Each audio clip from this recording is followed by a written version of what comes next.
Hey everybody, welcome on in to Sports Live in the 215. Well, actually, technically not really Sports Live in the 215. This will just be posted on the Sports Live in the 215 YouTube channel. That's right, we have another episode of my life for you guys. It's been a while since we posted the last one. I got a lot of great comments on the last one. Thank you for all the support. So I figured because of all that amazing support, figured I would bring it back. This episode we will touch on years 2 through 10 in my life. So here we go. Uh,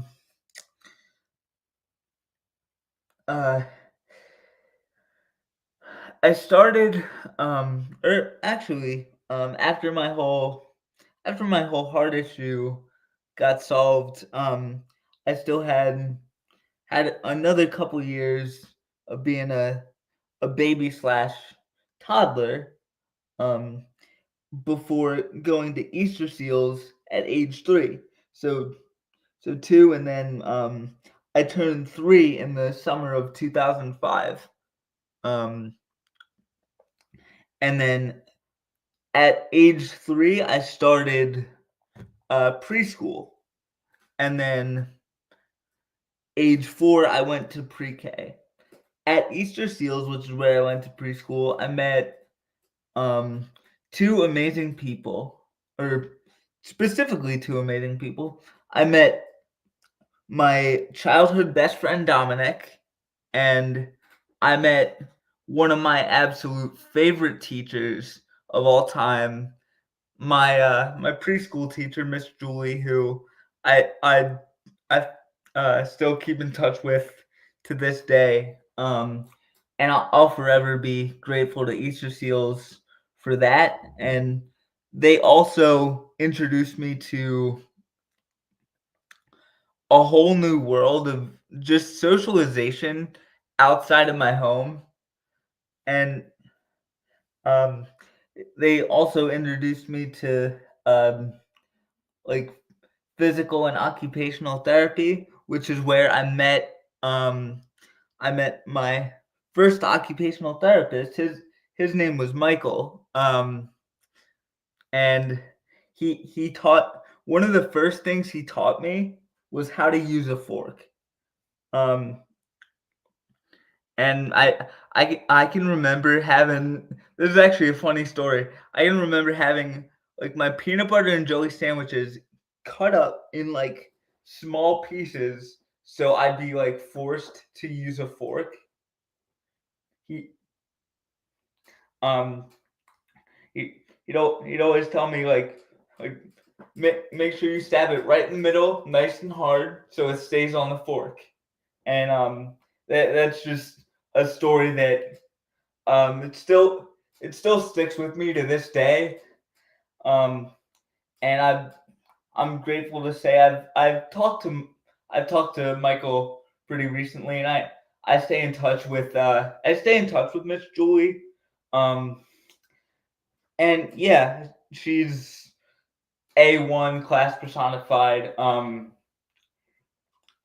As for my friend Dominic, um, he was really my first best friend, and as always, Miss Julie would always say when describing us, that that we would she that we would ham it up. She'd always say, "Uh oh, there's Dominic and Connor hamming it up again," and I just man, I just really appreciate those times. And as for Dominic, like I didn't stay in touch with him, and I found out from his nurse who was with him ever since we were in pre-K and preschool, that he passed away due to complications from COVID. at the tender age of 23. He's like a year older than me, so that was hard. But at least now I feel like I have a guardian angel, and I can still kind of talk to him whenever I want. I don't mean to alienate those of you guys that aren't religious, but that's just how I feel. And anyway, so I went to Widener from the 07-08 school year to the to partway through the 13 and 14 school year. So kindergarten all the way up until 5th grade. And I went to school I went to school with a bunch of people I had come into Easter Seals with, including Dominic. So it was awesome to get to kind of kind of stay with him and keep this thing rolling, and um and having him stay with or having him what am I trying to say? Having Miss Donetta come with us was really cool. I mean, she was his nurse, but you know what I mean. So I felt like kind of the band was sticking together, and obviously I couldn't articulate it that well at the time, seeing as I was only 5 years old. But at Widener, um, one of my first days at kindergarten, I met my other childhood best friend.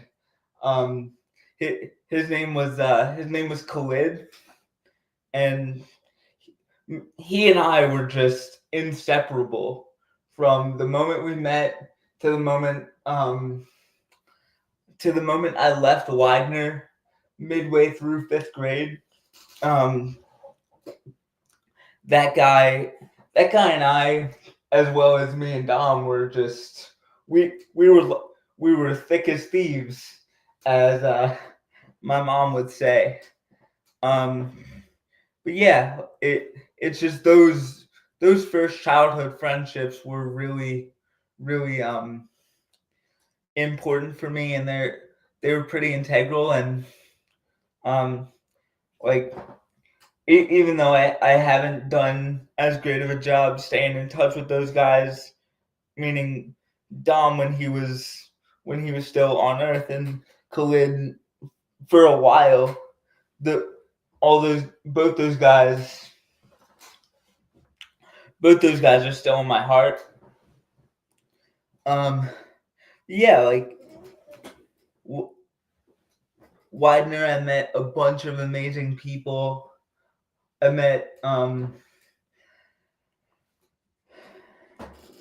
I met some more great therapists, um, and some incredible teachers. Um, all my favorite teacher probably at Widener was my 2nd grade teacher, Miss Leslie, because partially because she was a Pittsburgh Penguins fan, and anybody who even looks at the name of this podcast and the logo knows where I stand on the sports front. So to kind of rip her from, because she was originally from Pittsburgh and a Penguins fan living in Philly, it was pretty cool. And um yeah, it always made me laugh, and I I'm sure it made her laugh too. And around I want to say I want to say I was maybe um God, I'm not even sure, but I want to say I was maybe 4 or 5 when Tommy started playing competitive sports. For reference, my brother is or maybe he was even 5. I was probably like 3. I was maybe he was 5 when he started playing t-ball and flag football. But my like at that point, I didn't realize it at the time, but sports would have a really big impact on my life, and yeah,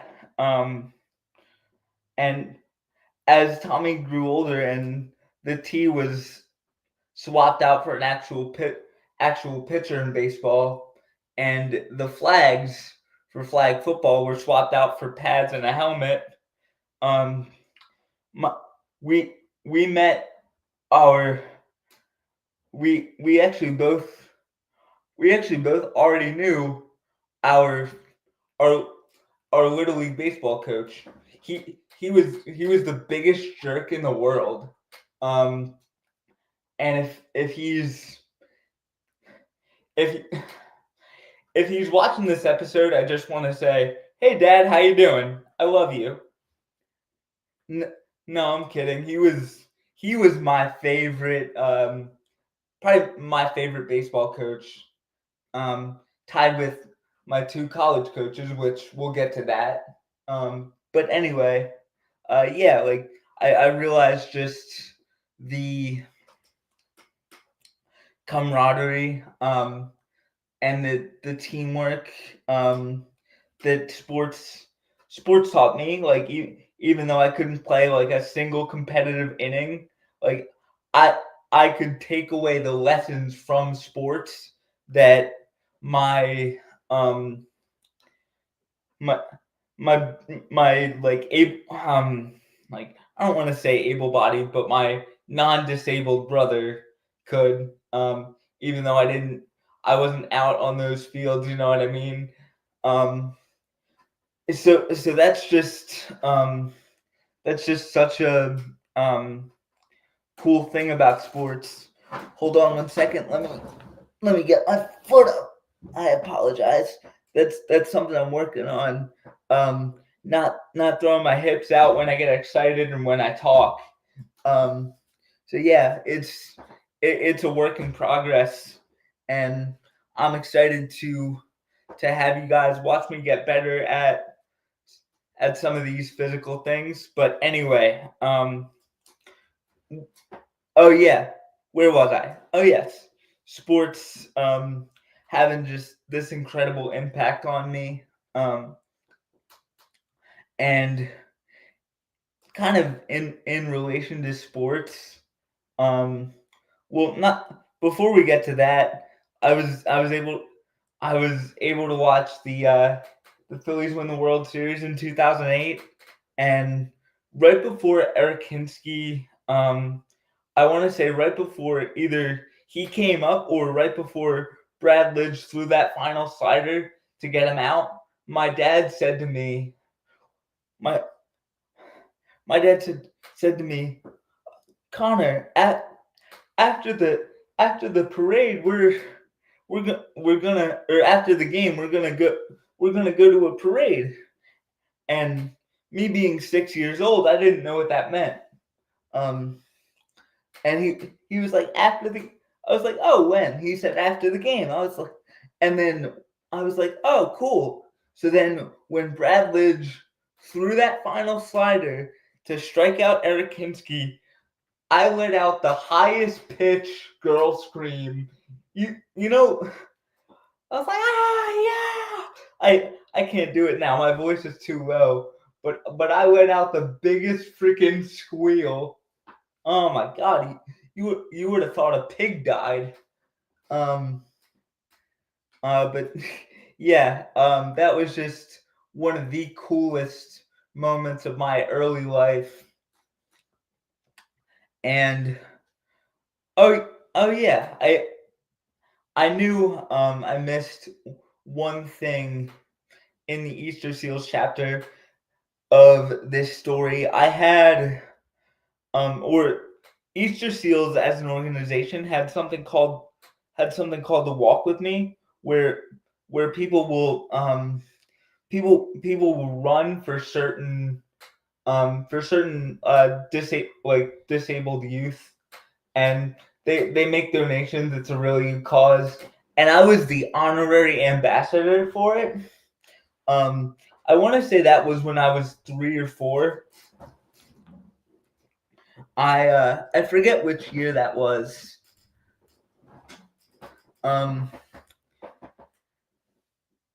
But yeah, that was pretty cool. And every year that we attended the Walk With Me, I would always have a race with either my, like, I forget if it was my dad or my mom, and or I think it was my mom.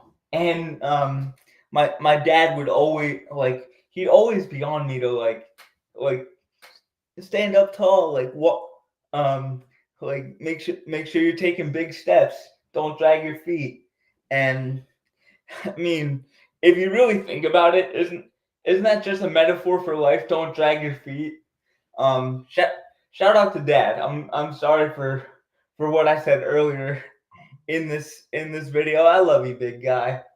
um but anyway, yeah, so that was cool. And then as I grew up, I started to, when I was actually staying in the same 3 to 4 year old range, I that's when I first got into professional wrestling, specifically WWE.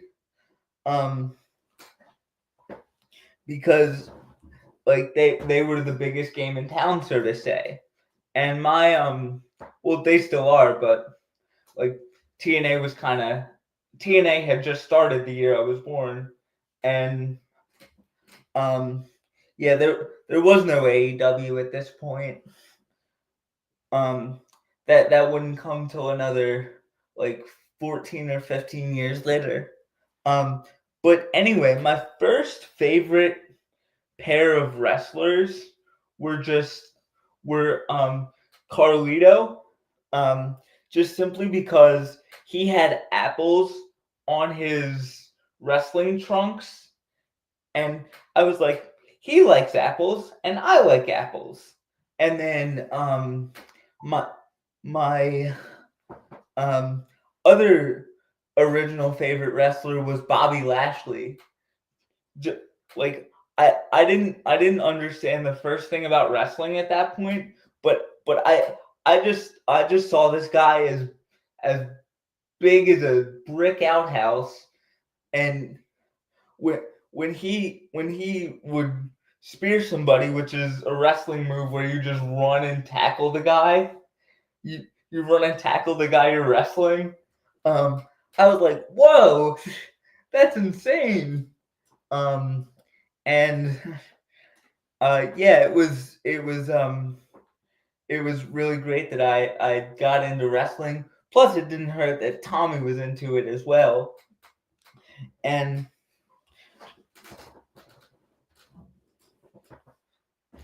speaking of Tommy, he had um, two favorite wrestlers of his own.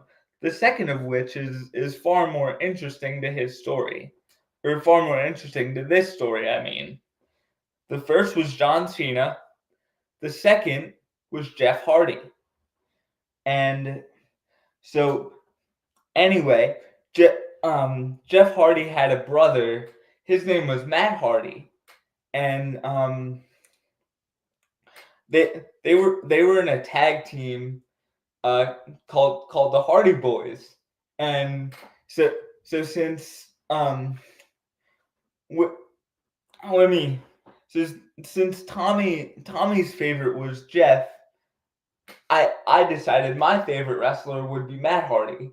So from that point on, Carlito and Bobby Lashley, I still thought they were cool, but because that's actually funny, because Carlito's catchphrase is "I spit in the face," or at least it was "I spit in the face of people who don't like to be cool." But anyway, I thought they were cool. But they weren't Matt or Jeff Hardy. Um, and plus, like, this is a hilarious story. I had a foam horse. I had a foam horse that I would sit on to, like, help me, like, try to work on my sitting balance. And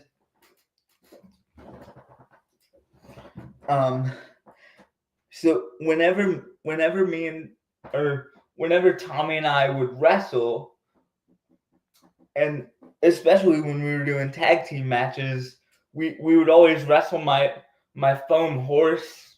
Like we'd be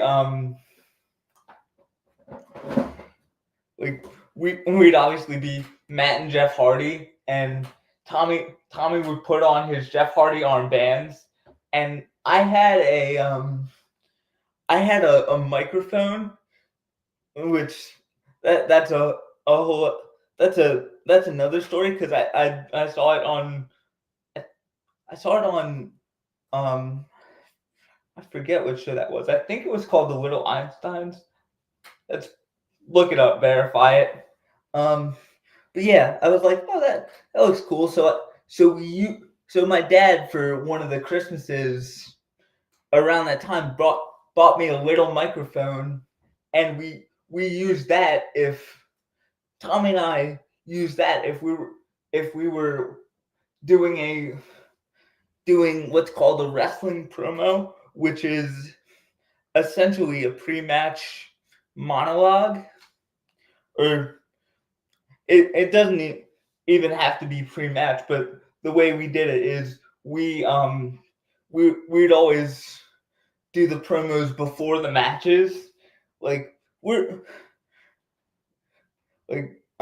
yeah, that probably makes sense. So, and if it doesn't, I'm sorry, but anyway. So he would he would put, like, the horse in my hands, or on my arms, and, like, I would give the horse Matt and Jeff Hardy's finishing move, or it's one of Jeff's finishing moves.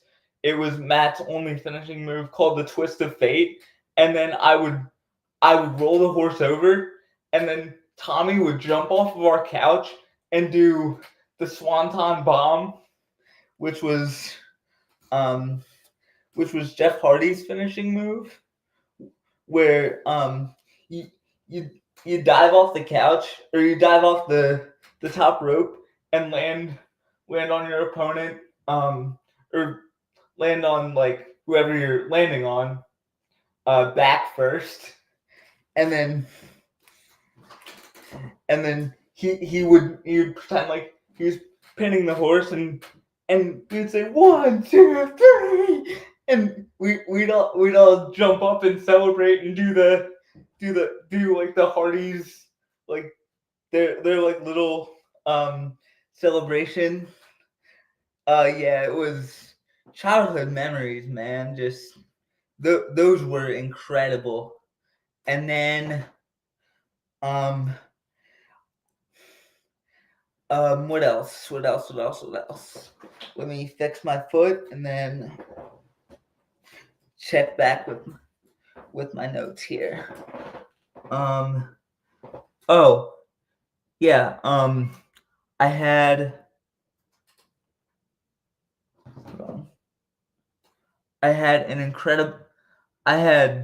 just an amazing number of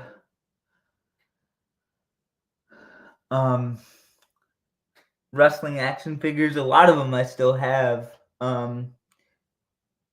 Like, I would have buckets full of just wrestling action figures, and I loved those toys, and I loved WWE, loved wrestling, loved really sports in general, and what made that love so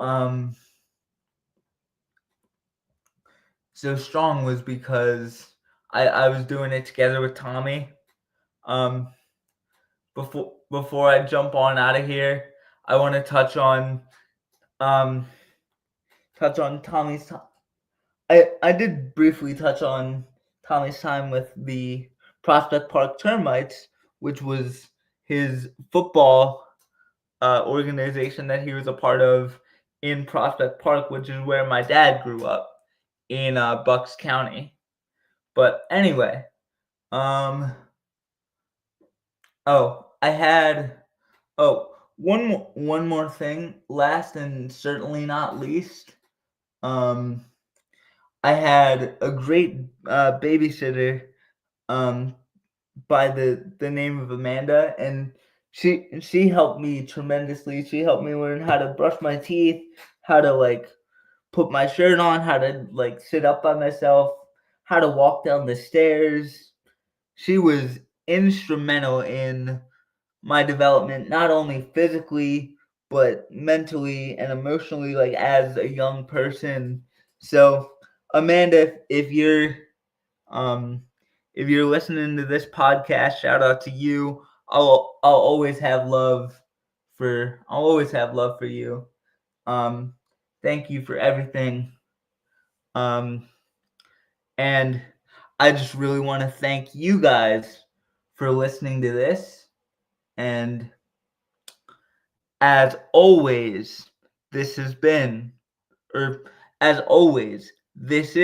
my life.